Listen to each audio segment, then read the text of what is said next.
शांताबाईच्या नातीचा पहिल्या बर्थडेची पार्टी चालू होती. त्यांची नात आता वर्षाची झाली होती. मुलाने आणि सुनेने त्यांच्या कंपनीमधल्या आणि शेजारच्या लोकांना पार्टी दिली होती. परंतु त्या पार्टीमध्ये अचानक शांताबाईंची सूनबाई अर्चना शांताबाई जवळ येते आणि जोरात बोलत असते. "काय आई, तुम्हाला अजिबात कळत नाही का? मी तुम्हाला एवढ्या महागातला ड्रेस घालण्यासाठी दिला आणि तुम्ही यावर तेलकट डाग पाडलेत. ड्रेस देण्याच्या अगोदर मी तुम्हाला खूप वेळा समजावलं होतं की या ड्रेसला व्यवस्थित घाला. हा खूप महागडा ड्रेस आहे आणि तुम्ही तर ड्रेस लगेच खराब केला. तुम्हाला तर कपडे घालण्याचे अजिबात मॅनर्सच नाही आणि तुम्हाला महागडे कपडे घालण्याचा काही सेन्सही नाही. तुम्ही तुमचे ते ड्रेस घालत जा. तुमची तीच लायकी आहे." शांताबाई घाबरत घाबरत बोलू लागल्या. "मुली, मी काही नाही केलं." समोरून एक मुलगी धावत धावत आली आणि तिचा धक्का लागून माझ्या कपड्यावर जेवण सांडलं. आपल्या बायकोचा आवाज ऐकून रुपेश देखील तिथे आला. "हे बघ रुपेश, तुझ्या आईने काय केलं आहे. आज मी त्यांना इतका महागडा ड्रेस घालण्यासाठी दिला होता, परंतु त्यांनी सगळे जेवण त्यांच्या ड्रेसवर सांडवलं. बघ, त्यांनी माझा ड्रेस किती खराब केला आहे." सगळ्यांच्या समोर रुपेश देखील ओरडू लागला आणि बोलू लागला. "आई, तुला कपडे घालायचे अजिबात मॅनर्स नाहीत. घातलेले कपडे जरा व्यवस्थित सांभाळून ठेवायचे. तू तर पूर्ण ड्रेस खराब केलास." आपल्या मुलाचे आणि सुनेचे ते बोलणे ऐकून शांताबाईंच्या डोळ्यामध्ये अश्रू आले. त्यांनी त्या 12 महिन्यांमध्ये त्यांच्या मुलासाठी आणि सुनेसाठी काय काय केलं होतं. घरामध्ये सकाळपासून ते संध्याकाळपर्यंत एक कामवालीप्रमाणे काम केलं. त्या घरातील सगळं काम करायच्या, स्वतःच्या नवऱ्यापासून दूर राहायच्या आणि हे सगळं त्यांना दिसत नव्हतं. आज जरा माझ्याकडून काय तिचा ड्रेस खराब झाला तर त्यांनी सगळ्यांसमोर मला अपमानित केलं. डोळ्यामध्ये अश्रू आणून शांताबाई शांतपणे काहीही जेवण न करता एका कोपऱ्यात खुर्चीवर बसल्या. खरं तर 8 महिन्यांपूर्वी. "अगं अर्चना, माझा डब्बा तयार झाला की नाही? लवकर आण. मला कंपनीत जायला उशीर होतोय. आज माझ्या कंपनीमध्ये खूप महत्त्वाची मीटिंग आहे. मी तुला कालच सांगितलं होतं तरी देखील आज तू जेवण बनवायला इतका उशीर का केलास? जर जेवण झालं नसेल तर ठीक आहे, मी कंपनीमध्ये काहीतरी खाऊन घेतो." शूज घालत रुपेश आपल्या बायकोला अर्चनाला आवाज देत हे सगळं बोलत होता. "फक्त 5 मिनिटं थांब. तुझा टिफिन तयार आहे. मी आत्ताच तुला टिफिन देते." किचनमधून टिफिन घेऊन अर्चना थकून सोफ्यावर बसली. "रुपेश, मला तुझ्यासोबत काहीतरी महत्त्वाचं बोलायचं आहे. मला आता 8वा महिना चालू आहे आणि मला आता हे घरातील काम करता येत नाही. सकाळी माझी झोप देखील पूर्ण होत नाही. आपण जर या घरामध्ये कामवाली ठेवली तर आपले खूप पैसे खर्च होतील. या गोष्टीवर आपण कंपनीतून आल्यावर बोलू. यावर काही ना काही उपाय नक्कीच मिळेल. तू काळजी करू नकोस अर्चना. फक्त एकाच आठवड्याची गोष्ट आहे. आपण काही ना काही असं करू ज्यामुळे तुझे सर्व काम सोपे होऊन जातील आणि तुला खूप आराम देखील मिळेल." अर्चनाच्या डोळ्यामध्ये चमक आली. ती विचारू लागली, "तू असं काय करणार आहेस? तू बघत राहा. माझ्या डोक्यामध्ये प्लॅन आहे खूप आधीपासून. फक्त मला तुला तो प्लॅन सांगायला वेळ मिळत नव्हता. परंतु आता तो चान्स आहे, त्यामुळे तो प्लॅन आता मी नक्कीच करणार." असं बोलून रुपेश कंपनीत निघून गेला. अर्चना पूर्ण दिवस तिच्या नवऱ्याची वाट पाहत राहिली. तो कधी एकदा घरी येईल आणि आपला प्लॅन त्याला सांगेल. संध्याकाळी रुपेश घरी आला आणि बोलू लागला. "अर्चना, तुला घरातील कामं जमत नाही, त्यामुळे मी विचार करतोय की गावावरून आई आणि बाबांना इथे बोलावून घ्यावं, ज्यामुळे तुलाही घरातले काम करणं सोपं होऊन जाईल. माझी आई तुझी काळजी देखील घेईल." स्वतःच्या सासूसासऱ्यांना इकडे आणण्याबद्दल जेव्हा अर्चनाने ऐकलं तेव्हा तिने तोंड वाकडं केलं. ती रागाने बोलली, "जर तुझे आईवडील इकडे आले तर त्यांचे किती खर्च होतील? त्यांना इथे आपल्या सोबत ठेवण्यामुळे किती खर्च होईल याबद्दल तू विचार देखील केला आहेस का?" "अर्चना, त्याची काळजी करू नकोस. आईकडून आपण घरातलं सगळं काम करून घेऊ आणि मग एकदा का आपलं मूल जन्माला आलं की मग आई देखील याच घरात राहील, जेणेकरून तुला कोणत्या दाईची गरज पडणार नाही." हे तुझं बोलणं अगदी बरोबर आहे रुपेश. माझ्या आईचा देखील काल फोन आला होता आणि ती देखील हेच बोलत होती की तुझ्या सासूला पूर्ण 1 वर्षासाठी तुझ्याजवळ बोलावून घे, ज्यामुळे ती मुलाचा व्यवस्थित सांभाळ करेल, सगळे काम पण करेल. पण रुपेश, आई तर ठीक आहे, पण बाबांचं काय काम आहे इकडे? त्यांना आपण इथे बोलावून काय करणार? बाबांना तिकडे गावालाच राहू दे. त्यांना इकडे बोलवण्याची काही गरज नाही. फक्त आईचीच गरज आहे." अर्चना, तुला समजत का नाही? जर आईला एकटीला आपण इतक्या वेळासाठी इकडे बोलावलं तर आई इकडे येणार नाही. त्यामुळेच आपण बाबांना देखील आपल्याला तिच्यासोबत बोलवावं लागेल. कारण की तिकडे गावामध्ये त्यांचे खाण्यापिण्याचे हाल होतील. त्यांना जेवायला कोण देईल? आणि बाबा इथे आल्यावर बाहेरचे सगळे काम करतील. जसं की भाजी आणून देणं, दूध आणून देणं, या सर्व जबाबदारी, सर्व कामे बाबा करत जातील. आपण दोघे घरातल्या जबाबदाऱ्यांपासून एकदम फ्री होऊन जाऊ. आणि बाबांना पेन्शन देखील मिळते. हे तू का बरं विसरतेस? ते जसे या घरात येतील तेव्हा त्यांचा पेन्शनचा पैसा देखील ते या घराच्या सर्व खर्चामध्ये टाकतील. त्यामुळे आपल्याला खाण्यापिण्यासाठी पैसे खर्च करावे लागणार नाहीत. आपण सर्व काही वडिलांच्या पैशातून खर्च करू. रुपेशचं ते बोलणं ऐकून अर्चना खुश झाली आणि मग तिच्या सासू सासऱ्यांना स्वतःजवळ बोलवण्यास तयार झाली. रुपेशने त्याच्या आईला फोन करून सांगितलं, आई, अर्चनाची तब्येत खूप खराब आहे. तिला आता 8वा महिना चालू आहे. तिला काम करताना खूप त्रास होतो आणि इकडे तर कोणी कामवाली देखील मिळत नाही. आता तूच तर सांग मी काय करू? आई, तू इकडे ये ना. शांताबाई तिच्या मुलाला बोलू लागली की बेटा, तू काळजी करू नकोस. मी काही दिवसातच तुझ्या वडिलांना घेऊन तुझ्याजवळ येईन. आणि तसेही आता माझ्या सुनेला माझी गरज पडणार आहे. शांताबाईंनी तर अगदी प्रेमाने, काळजीपोटी तिच्या मुलासोबत तिकडे यायला तयार झाली होती. परंतु तिला या गोष्टीची अजिबातच कल्पना नव्हती की त्यांचा मुलगा आणि सून त्यांना कोणत्या हेतूने जवळ बोलावत आहेत. संध्याकाळी शांताबाईचा नवरा बाबूराव घरी येतात. बाबूराव घरी आल्यानंतर शांताबाई नवऱ्याला सांगतात, आपल्या मुलाचा फोन आला होता. ते आपल्याला त्यांच्याजवळ बोलावत आहेत. आपल्या दोघांनाही बोलावलं आहे. अरे देवा, इतक्या लवकर जाण्याची काय गरज आहे? 1.5 महिना बाकी आहे. त्यामुळे जेव्हा तिला गरज पडेल तेव्हा निघून जा. आणि माहीत नाही पुण्यासारखं शहर आपल्या लोकांना आवडेल की नाही. त्यांचं घर देखील छोटं असेल. कारण की पुण्यातील सगळीच घरं छोटी छोटी असतात. तू एक काम कर, तू आपल्या मुलाला सांग की आम्ही 1.5 महिन्यानंतर येऊ.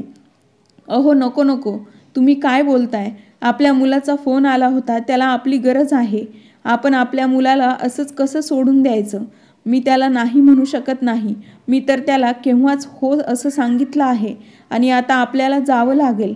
आणि तसंही आपण आपल्याच मुलाजवळ जाण्यासाठी तुम्ही इतका विचार का करताय? ते थोडे ना परके आहेत ज्याच्यासाठी तुम्ही इतका विचार करताय.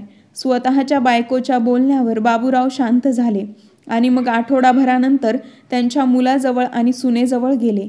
जेव्हा शांताबाई त्यांच्या मुलाच्या आणि सुनेच्या घरी गेल्या तेव्हा मुलाने लगेच सांगितलं, आई, तुझ्या सुनेची तब्येत मागच्या 4-5 दिवसापासून खराब आहे.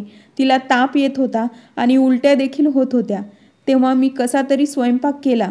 आता तू आली आहेस ना, त्यामुळे तू हे किचन सांभाळ आणि बाकीचे पूर्ण घर देखील मी तुझ्या हवाली करतो.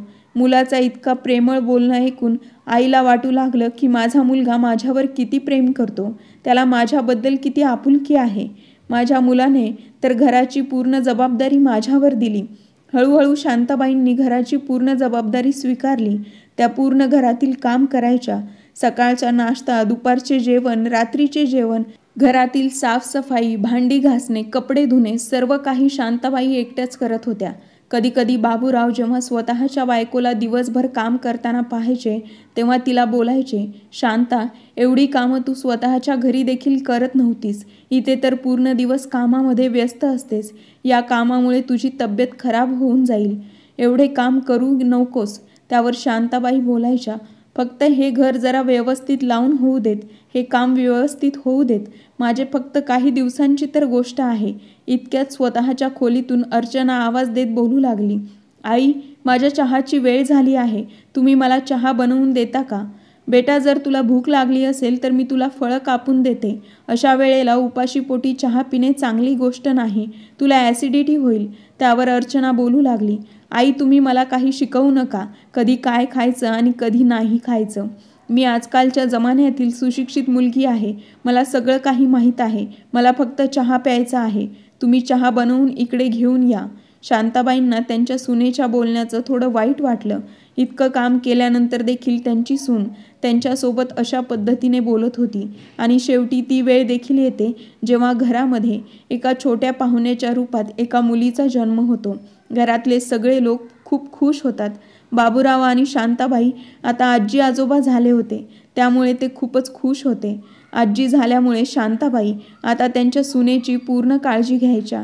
दिवस रात्र तिच्या सेवेमध्ये हजर असायच्या. वेळेवर तिला जेवण द्यायच्या.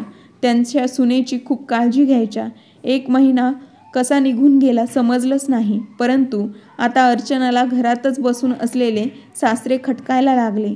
तिला आता असं वाटू लागलं की ते आता कोणत्याच कामाचे राहिले नाहीत. घरातलं सगळं काम सासू करते, सासरा तर घरात बसून फक्त काम वाढवतोय. त्याच्यामुळे मला आता त्यांची अडचण वाटते. रुपेश, तू असं कर, तुझ्या वडिलांना गावाला पाठवून दे. मला आता त्यांना माझ्याजवळ ठेवायचे नाही. मला फक्त आईचीच गरज आहे, बाबांची नाही. कारण की घरातलं सगळं काम आईच करतात आणि आता तर तुझ्या वडिलांची तब्येत देखील ठीक राहत नाही. माहीत नाही मागच्या महिन्याभरात त्यांना काय झालंय, सारखे खोकत असतात. संध्याकाळी रुपेश त्याच्या वडिलांच्या खोलीत जातो आणि बोलू लागतो, बाबा, मी असा विचार करतोय की तुम्ही काही दिवसांसाठी गावाला जा. का बेटा, तू असं का बोलतोयस?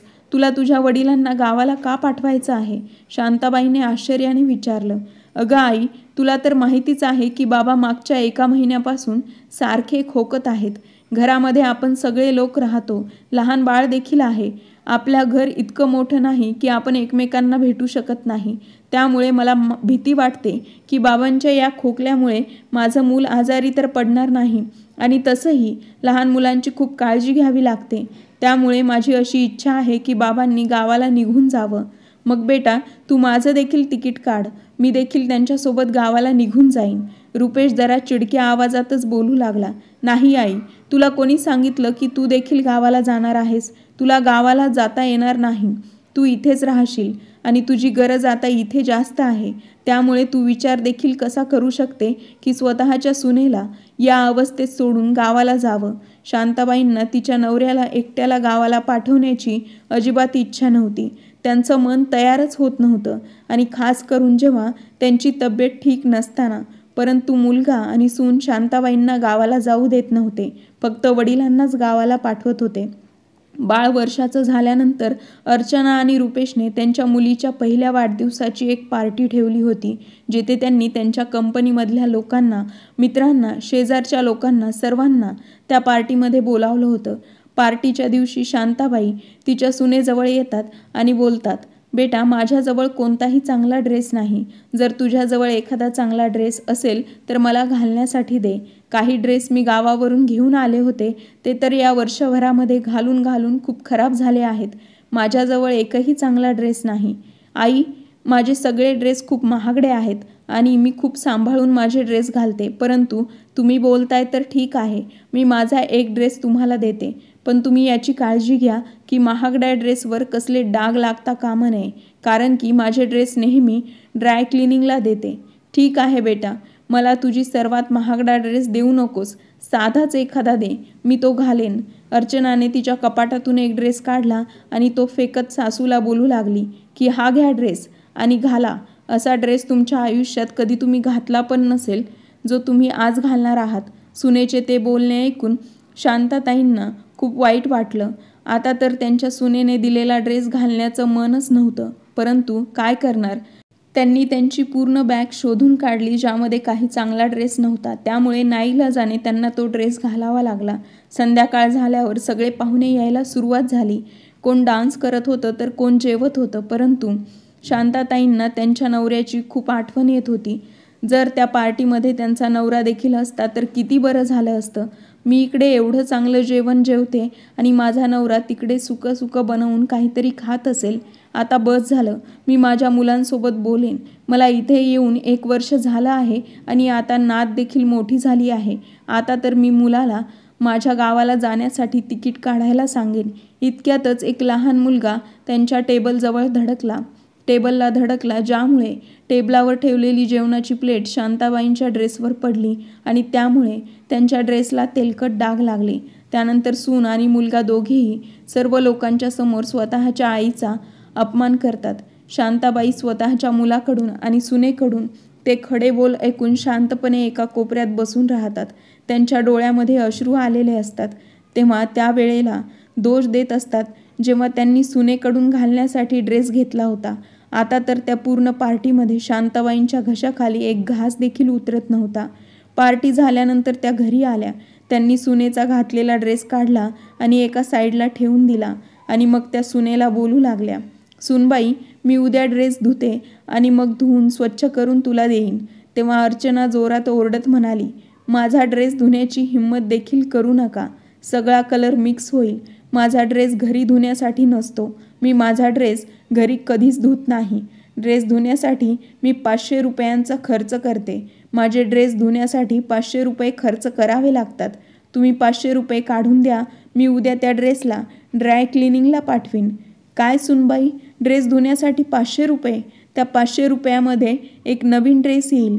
शांताबाई सुनेला म्हणाल्या. "हो, पण मी तुमच्यासारख्या भिकाऱ्यासारखे ड्रेस घेत नाही."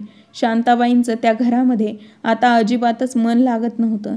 त्यांना वाटत होतं की आता मी कधी एकदा माझ्या गावाला परत जाते. एके दिवशी सुनबाई आंघोळीसाठी गेली होती. सुनबाईचा फोन ड्रेसिंग टेबलवर होता. शांताबाईंनी त्यांच्या छोट्या पर्समधून एक जुनी पुराणी चिठ्ठी बाहेर काढली आणि तिच्या नवऱ्याला फोन केला. बाबूरावने जेव्हा शांताबाईंचा तो रडवेला आवाज ऐकला तेव्हा ते बोलू लागले, "काय झालं शांता? तू व्यवस्थित बोलत का नाहीस? सगळं काही ठीक तर आहे ना?" शांताबाई बोलू लागल्या, "तुम्ही मला आता गावाला बोलावून घ्या. नातीला देखील 1 वर्ष झालं आहे. आता मला गावाला यायचं आहे. मला इथं राहायचं नाही." शांताबाईंनी जे काही घडलं होतं ते सर्व काही फोनवरून त्यांच्या नवऱ्याला सांगितलं. ते ऐकून बाबूरावांना देखील खूप वाईट वाटलं. बाबूरावांनी त्यांच्या बायकोला खूप मान दिला होता. कधीही तिच्या स्वाभिमानासोबत तडजोड केली नव्हती. तिला अगदी फुलाप्रमाणे जपलं होतं. परंतु आज त्यांच्या बायकोला सुनेने इतक्या लोकांसमोर अपमानित केलं होतं. त्यांच्या मनात एकदा देखील हा विचार आला नाही की त्यांचे आई-वडील मागच्या इतक्या दिवसांपासून त्यांच्या बायकोची, मुलाची आणि त्यांची सेवा करत होती. स्वतः अगदी जीव तोडून मेहनत करत होती. बाबूरावांनी लगेच पुण्याला जाण्यासाठी तिकीट काढलं. शांताबाई बाबूरावसोबत बोलत होत्या की इतक्यात मागून अर्चना आली आणि शांताबाईंना फोन हिसकावून बोलू लागली, "मला न विचारता माझ्या फोनला हात लावण्याची तुमची हिंमत कशी झाली? आणि तुम्ही कोणासोबत बोलत आहात? लाज नाही वाटत असं चोरून बोलताना? जर तुम्हाला बोलायचंच असेल तर मला विचारायचं." "बेटा, मी तर फक्त गावाला तुझ्या सासऱ्यांसोबत बोलत होते. त्यांच्या तब्येतीबद्दल विचारत होते." "सुनबाई, मला आता गावाला परत जायचं आहे. तुझ्या सासऱ्याने तिकीट काढलं आहे. ते 2-3 दिवसात मला इथे घ्यायला येतील." आपली सासू आता पुन्हा गावाला जाणार आहे यावर अर्चना काहीच बोलली नाही. कारण की तिचं आता सगळं काम झालं होतं. तिची मुलगी देखील आता वर्षाची झाली होती आणि वर्षभर तिने सासूकडून चांगली सेवा करून घेतली होती. सासूकडून घरची सगळी कामे देखील करून घेतली होती आणि आता तिला यापुढे तिच्या सासूची काहीच गरज नव्हती. मुलाच्या आणि सुनेच्या घरामध्ये शांताबाई देखील त्यांचं मन लागत नव्हतं. कारण की प्रत्येक गोष्टीवरून सून त्यांना अपमानित करायची. मुलगा देखील काहीच बोलायचा नाही. उलट तो त्याच्या बायकोच्या होला हो करायचा आणि आईला अपमानित करायचा. तो देखील पाहायचा नाही की समोरची बाई कोण आहे आणि ती कोणासोबत बोलत आहे. 2 ते 3 दिवसानंतर बाबूराव त्यांच्या मुलाच्या आणि सुनेच्या घरी येतात. बाबूराव सोबत येताना त्यांच्यासोबत 2 बॉक्स घेऊन आले होते. ते दोन्ही बॉक्स ड्रेसिंग टेबलवर ठेवतात. थोड्या वेळाने सुनबाई तिच्या खोलीतून बाहेर येते आणि ते बॉक्स उघडून पाहते. तेव्हा त्याच्यामध्ये 2 खूप सुंदर असे महागडे ड्रेस होते. सुनबाईला वाटलं कदाचित हे ड्रेस तिचा नवरा तिच्यासाठी घेऊन आला आहे. तिला याची कल्पना देखील नव्हती की तिचा सासरा घरी आला आहे.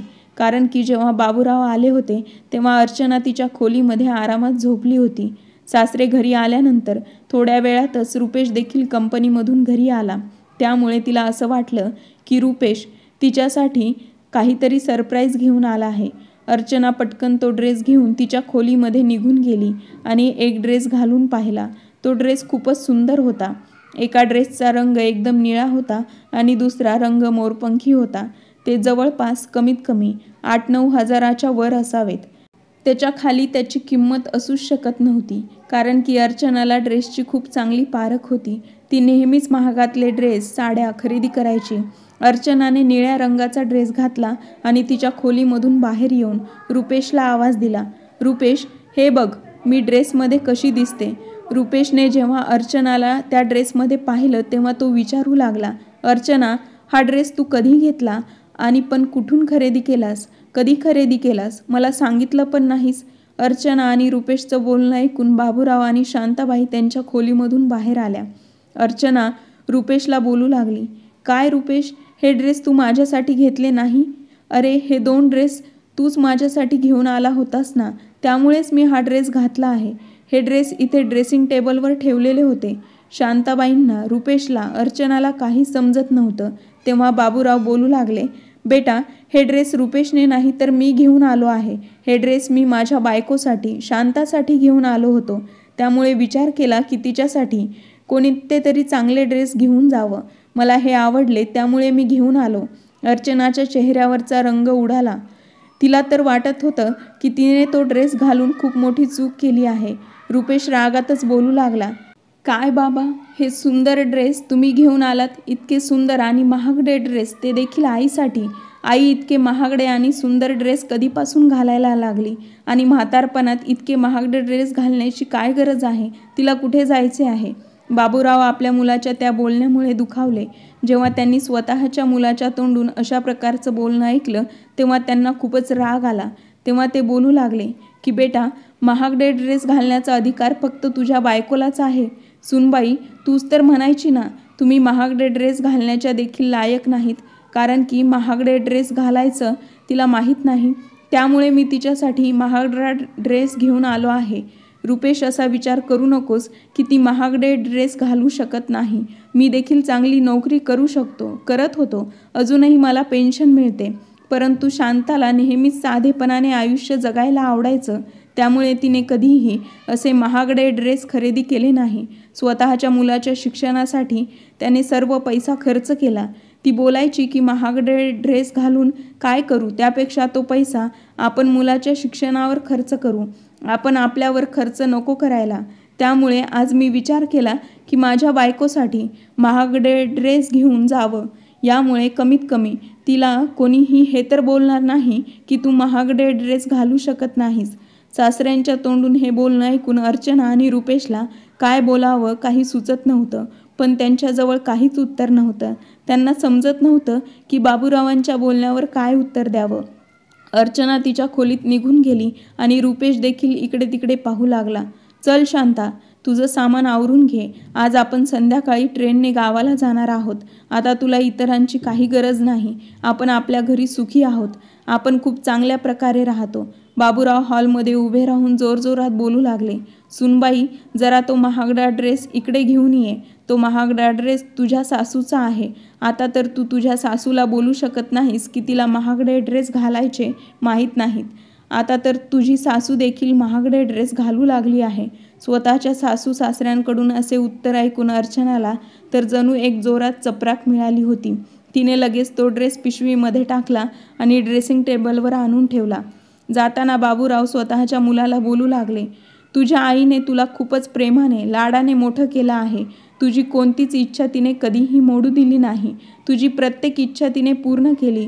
परंतु तिला काय माहीत होतं, ज्या मुलासाठी तिने आयुष्यभर त्याग केला होता तोच मुलगा तिच्या म्हातारपणात तिच्या त्यागाची मस्करी करेल. तुझ्यासारख्या स्वार्थी मुलामुळेच आजकालचे म्हातारे आईबाप दुःखी आहेत. तुम्ही तुमच्या आयुष्यात तर पुढे गेला आहात, परंतु तुम्ही तुमच्या आईवडिलांना मागे सोडलं आहे. ज्यांचा हात पकडून तुम्ही चालायला शिकलात, ज्यांच्यामुळे आज तुम्ही इतक्या उंचावर पोहोचला आहात, त्या उंचावर पोहोचल्यानंतर तुम्ही त्यांना विसरून गेला आहात. अरे सुनबाई तर परक्या घरातून आली आहे, परंतु तू तर तुझ्या आईचा तो त्याग स्वतः पाहिला होतास. कमीत कमी तू तरी तुझ्या आईची साथ द्यायची होतीस. एक ड्रेस तर खराब झाला होता. तुझ्यासाठी तर तुझ्या आईने कितीतरी ड्रेस खराब करून घेतले होते. त्याचा तुला अंदाज देखील नाही. इतकं बोलून बाबूराव त्यांच्या बायकोचा हात पकडून स्वतःच्या गावाकडे निघून गेले. आता मागून त्यांच्या मुलाला आणि सुनबाईला खूपच पश्चाताप होऊ लागला. खरं तर त्यांना यानंतर स्वतःच्या चुकीची जाणीव झाली आणि मग त्यानंतर त्यांनी खूप वेळा त्यांच्या आईवडिलांचा फोन करण्याचा प्रयत्न केला, परंतु बाबूरावांनी त्यांच्या सुनेच्या आणि मुलाचा फोन उचलत नव्हते. 5-6 महिन्यानंतर सुनबाई आणि मुलगा गावाला येऊन त्यांच्या आईवडिलांची माफी मागू लागले आणि बोलू लागले, आम्हाला माफ करा. आम्हाला आमची चूक कळाली आहे. आम्हाला आता समजले आहे की आईने आमच्यासाठी काय काय केले आहे आणि मी मात्र आईला एका छोट्या ड्रेसवरून इतकं वाईट साईड बोलले होते. माझ्याकडून खूप मोठी चूक झाली आहे. मला आईसोबत असं करायला नको होतं. मला माफ करा असं बोलू लागले. शांताबाई स्वतःच्या मुलाला माफ करत बोलू लागल्या, बेटा मला पूर्ण आयुष्य तुझ्याकडून काहीच नको, कारण की तुझ्या वडिलांना तर आधीपासून पेन्शन मिळते. तू असा कधीच विचार करू नकोस की तुझ्याकडून पैशांची आशा ठेवते. तुझ्या वडिलांना जी पेन्शन मिळते त्या पैशातून आम्ही आमचं म्हातारपण तर अगदी आरामात घालवू शकतो, पण आम्हाला मान सन्मान नक्कीच पाहिजे, कारण की त्याशिवाय आम्ही राहू शकत नाही. जर तुम्हाला आमच्यासोबत नातं टिकवायचं असेल तर तुम्ही नेहमीच तुझ्या आईवडिलांचा सन्मान करायलाच हवा. ही गोष्ट खरंच अगदी खरी आहे की आईवडील आपल्या मुलांसाठी खूप काही गोष्टींचा त्याग करतात. स्वतः फाटलेले कपडे घालतात आणि मुलांना मात्र चांगले कपडे घालायला देतात. कोणताही आजार झाला तर ते डॉक्टरांकडे जात नाहीत, अंगावर काढतात, पण मुलांना पहिलं डॉक्टरांकडे नेतात. स्वतः साध्या क्वालिटीचे कपडे घालतात आणि मुलांना मात्र ब्रँडेड कपडे देतात आणि मग तीच मुलं मोठी झाल्यानंतर आईवडिलांची मस्करी करतात, आईवडिलांच्या जीवनशैलीवर बोट दाखवतात. हे खरंच खूप चुकीचे आहे. आईवडील प्रत्येक गोष्टीत तुम्हाला आपल्या पोटाला चिमटा काढून आपल्या मुलांच्या सुखाचा विचार करत असतात, पण मुलांना त्याची बिलकुल किंमत नसते. उलट ते आईवडिलांनाच विचारतात की तुम्ही आमच्यासाठी काय केलं. हे बोलताना त्या आईवडिलांचा बिलकुलच विचार करत नाहीत की त्यांच्या मनाला काय वाटत असेल. कथा आवडली असेल तर लाईक आणि शेअर करायला विसरू नका आणि चॅनलला सबस्क्राईब करायला विसरू नका. भेटूया नवीन एका व्हिडिओमध्ये नवीन एका कथेसह.